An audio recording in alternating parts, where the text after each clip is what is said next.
to cultivate wholesome states of mind that have not yet arisen. Think of how our world would be if this was a collective intention. Truly. But also to think about how our personal world can be, to cultivate that intention.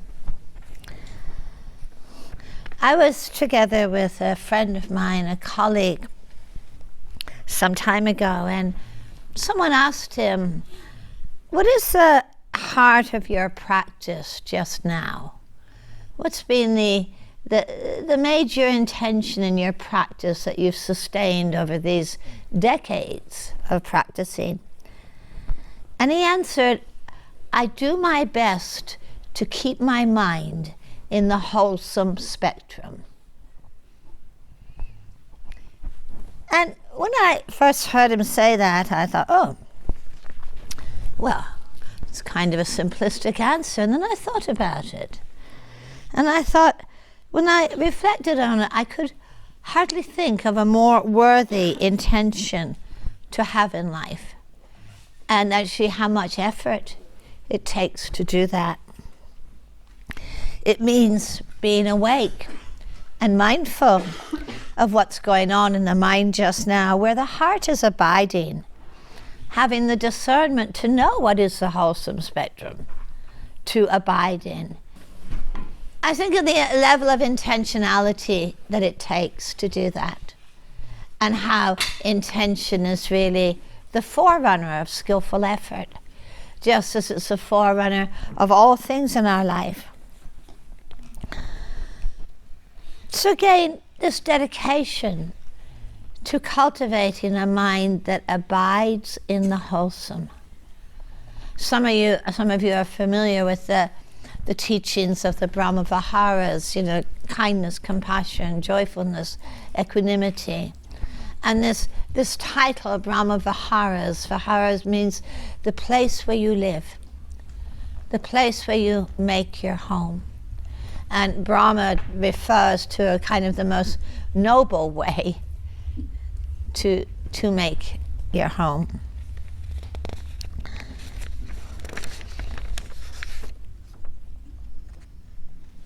These three, in the Buddhist teaching, the list of skillful intention that underlies skillful effort, it's really a short list.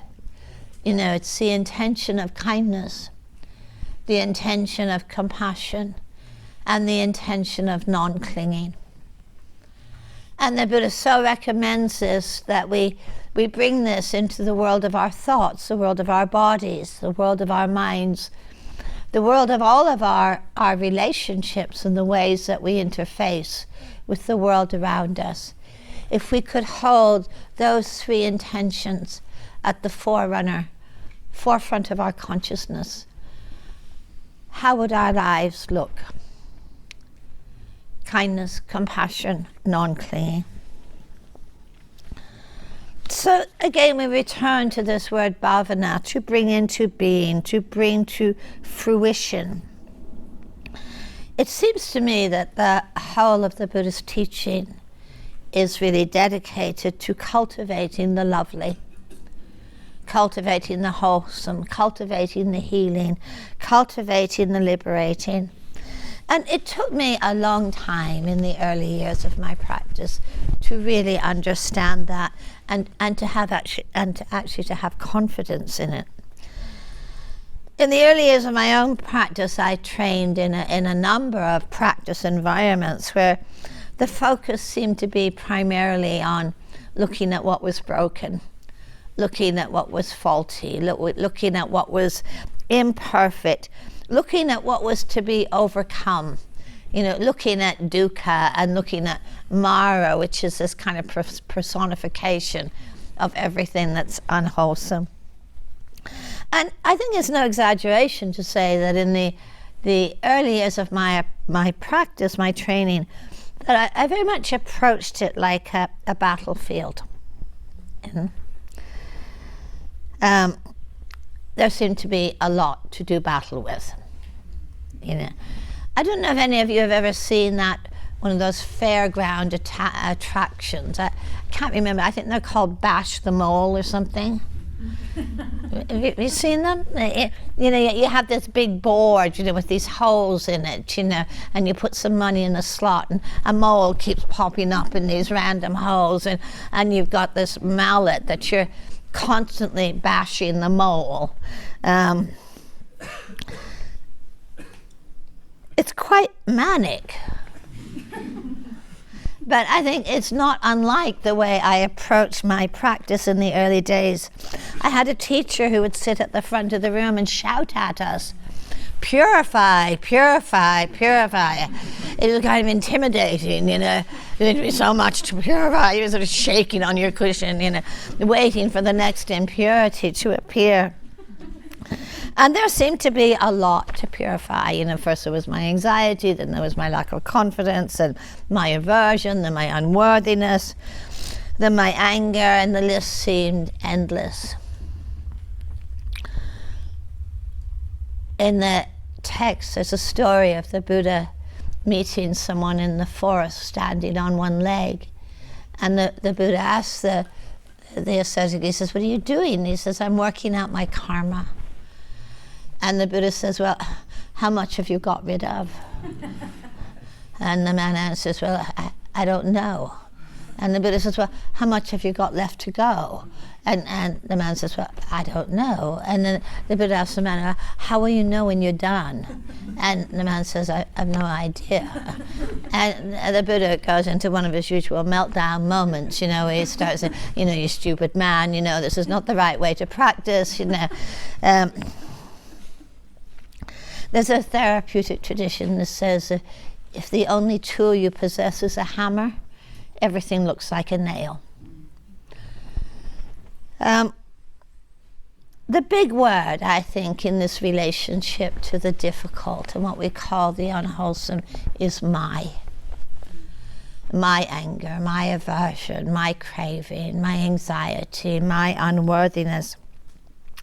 And I think it took me a long time to understand that as long as I had that relationship, that centralization was of me, that this was who I am and this defined me and this gave me an identity, then indeed the list was going to be endless. Because you will have noticed in your own experience that as long as there's that centralization of self, it's always on the prowl for something to cling to. And because of the way our minds tend to be wired, it tends to cling to what we describe as negative or unwholesome. I meet very few people who tell me, you know, I'm such a great person, you know, I'm really generous, you know, I'm amazingly patient, you know, I'm really caring. But do I meet a lot of people saying I'm really an anxious type? You know, I'm really an aversive type, I'm really a greed type. A lot more. I once had a student who was very badly scarred by a fire in his childhood, and the doctors had done their best, but he still went through life with a very scarred face. He said the great sorrow of his life was that when people looked at him, what they mostly saw was his scars.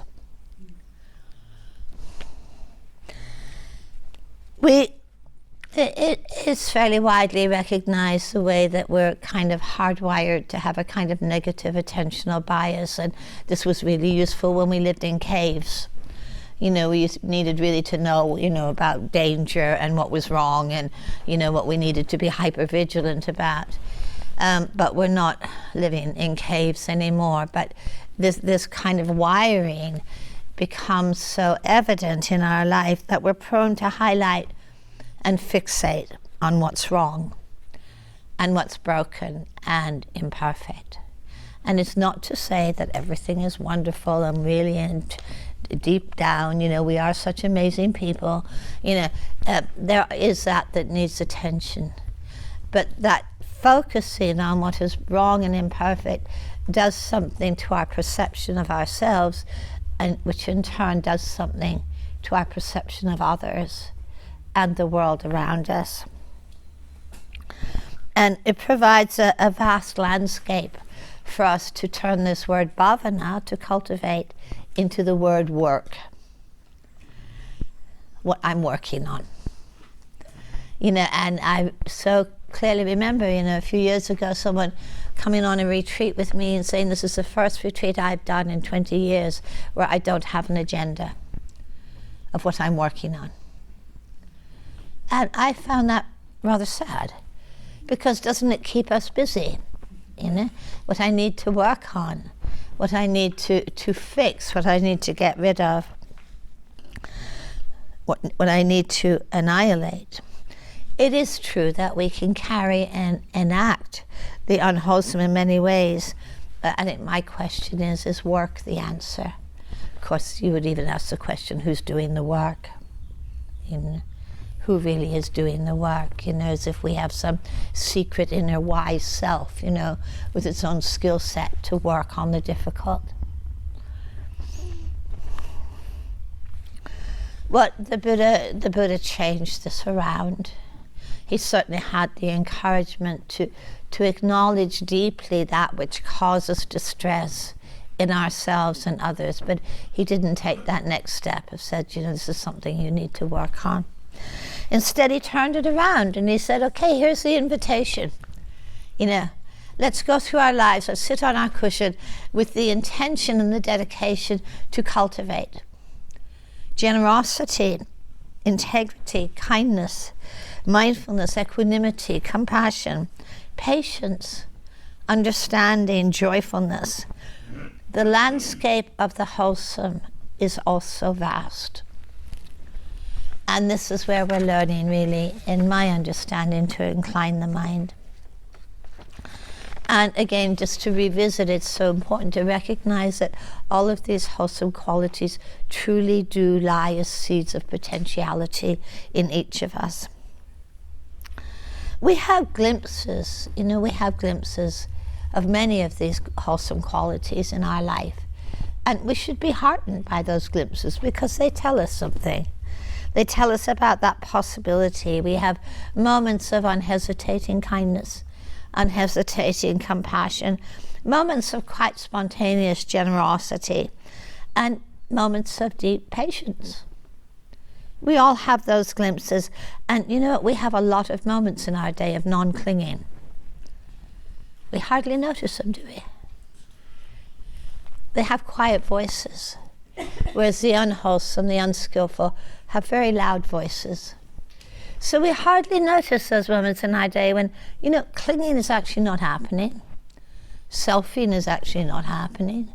Aversion is actually not happening. If these were chronic, uninterrupted conditions, I think we'd all die of exhaustion. They inspire us and they liberate, yet they can feel like an accident, can't they? They feel episodic. We can have a moment of great patience followed by a moment of equally great frustration. A moment of unhesitating kindness followed by a tsunami of aversion and ill will.